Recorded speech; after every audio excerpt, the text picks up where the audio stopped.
ستا په اننګو کې د حمزه د وینو سره دي تشوې د پښتو غزل ځوان زه د بابا کا حمزه بابا په پښتو ادب کې د بابای غزل په نامه یاد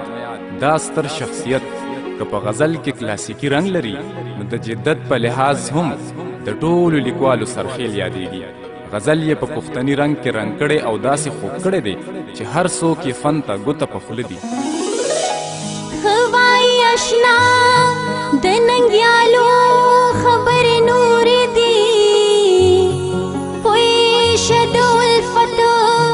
د لیونو خبرې نورې دي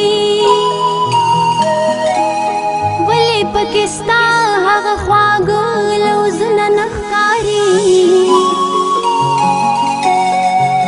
نن خو دې د سترګو پښتنو خبرې نورې دي ګوره حمزه لپه خوله چې نشي د رقیب سره تا ته دې ښکاره چې د سړو خبرې نورې دي.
خندا